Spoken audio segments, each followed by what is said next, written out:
Hi అండి, welcome to my channel Chinna's lunch box. ఈరోజు తెలగపిండి ఆకుతో ఫ్రై చేశాను. దీనికోసం ముందుగా స్టవ్ ఆన్ చేసుకొని పాన్ పెట్టుకొని దానిలో తగినంత ఆయిల్ వేసుకుని ఆయిల్ వేడయ్యాక కొద్దిగా జీలకర్ర, కొద్దిగా ఆవాలు, వెల్లుల్లి రెబ్బలు, ఎండుమిర్చి, కరివేపాకు, పచ్చిమిరపకాయలు వేసుకొని ఒకసారి తాలింపును బాగా కలుపుకొని తాలింపు వేగిన తర్వాత ఒక ఉల్లిపాయను తీసుకుని చిన్న చిన్న ముక్కలుగా కోసుకొని వేసుకోవాలి. ఉల్లిపాయలు వేగిన తర్వాత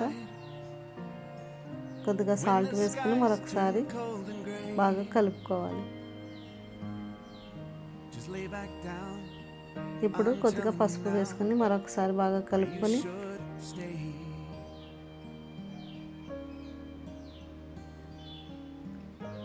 కడిగి పెట్టుకున్న తెలగపిండి ఆకులను వేసుకొని మరొకసారి బాగా కలుపుకోవాలి.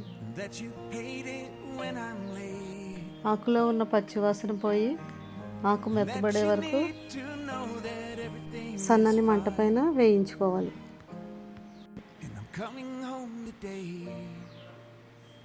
ఇప్పుడు తగినంత కారం వేసుకుని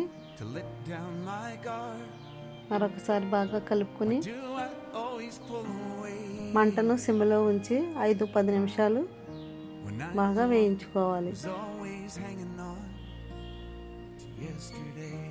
అంతేనండి, ఎంతో సింపుల్గా ఈజీగా అయిపోయే తెలగపిండి ఆకు ఫ్రై వేడివేడి అన్నంలోకి వేసుకుని తింటే ఎంతో టేస్టీగా ఉంటుంది.